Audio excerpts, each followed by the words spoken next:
अंग्रेजों से लड़ते लड़ते हजारों क्रांतिकारियों ने कुर्बानियां दी। तीज त्योहारों पर वह गोरों से टकराए और रंग की जगह खून की होली खेली। फिरंगियों से आज़ादी के लिए सभी धर्म, मजहब, जातियों के लोग एक झंडे के नीचे आए।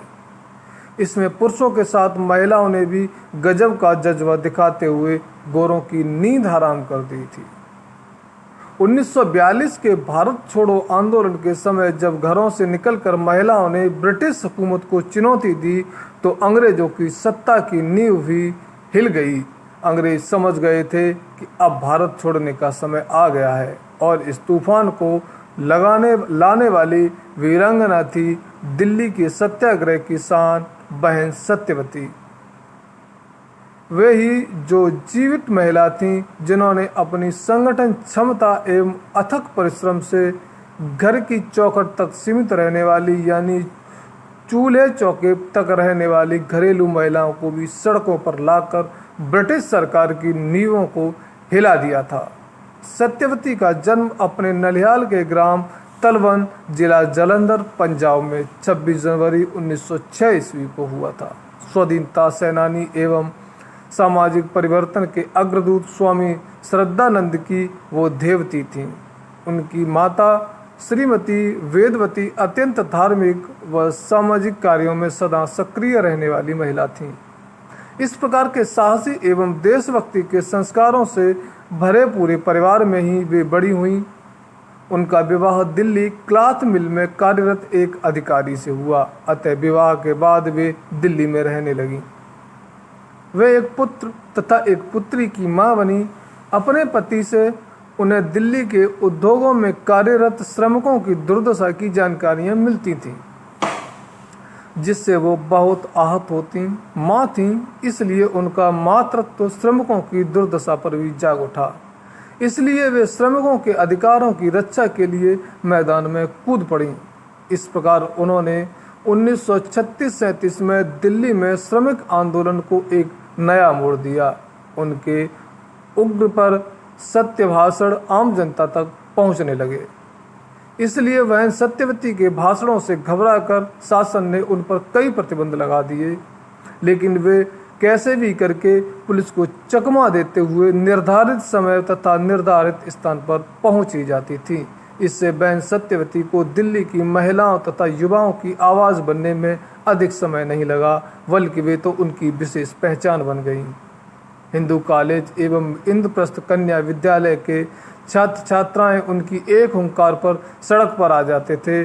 वे ही कांग्रेस समाजवादी दल की संस्थापक सदस्य थीं। उन्होंने कांग्रेस महिला समाज एवं कांग्रेस देश सेविका दल की भी स्थापना की। नमक सत्याग्रह आंदोलन के समय उन्होंने शाहदरा के एक खाली मैदान में कई दिनों तक नमक बनाकर लोगों को निःशुल्क वितरित किया। कश्मीरी गेट रजिस्ट्रार कार्यालय पर उन्होंने महिलाओं को साथ लेकर विशाल जुलूस निकाला, जिसके लिए शासन ने उस समय उन्हें गिरफ्तार कर लिया था तथा आदेश दिया कि या तो उन्हें आचरण का लिखित में आश्वासन देकर 5,000 रुपये का मुचलका दें या फिर 6 महीने के लिए कारावास झेलें। वीरांगना सत्यवती ने 6 महीने का कारावास चुना। उनके नेतृत्व में सविनय अवज्ञा आंदोलन का भी दिल्ली में बहुत अधिक प्रभाव बढ़ा। बार बार की जेल यात्राओं से वे अपने परिवार और बच्चों की भी देखभाल सही ढंग से नहीं कर पाईं, जिससे एक और तो वे स्वयं तपोदित रोग से ग्रस्त हो गईं और दूसरी ओर उनकी बेटी ने सिर्फ 10 साल की अल्पायु में ही प्राण त्याग दिए। यहाँ तक कि शासन ने बेटी के अंतिम संस्कार के लिए उन्हें जेल से नहीं आने दिया। 1942 के आंदोलन के समय भी वे बीमार होते हुए भी चांदनी चौक की गलियों में घूम घूम कर महिलाओं के झुंडों के झुंड तैयार करती थीं। उन्हें कई स्वाधीनता संग्राम का अंग भी बनाया गया। शासन ने उन्हें गिरफ्तार कर अंबाला की जेल में बंद कर दिया, जहां उनकी कुछ भी देखभाल न होने से उनका रोग अत्यधिक बढ़ गया। तब शासन ने उन्हें टीबी अस्पताल में भर्ती करा दिया। जब वे जेल से बाहर आईं तब तक आंदोलन ठंडा पड़ चुका था, लेकिन लोगों की निराशा दूर करने के लिए उन्होंने महिलाओं एवं सत्याग्रहियों से संपर्क जारी रखा। यह देखकर अंग्रेजी शासन ने उन्हें घर पर ही नज़रबंद कर दिया। रोग बढ़ जाने पर उन्हें दिल्ली के ही एक अस्पताल में भर्ती करवा दिया गया, जहां 21 अक्टूबर 1945 को उन्होंने संसार से विदाई ली। उनकी यादों को सबके दिल में चिरस्थायी रखने के लिए ही दिल्ली में सत्यवती कॉलेज की स्थापना की गई है।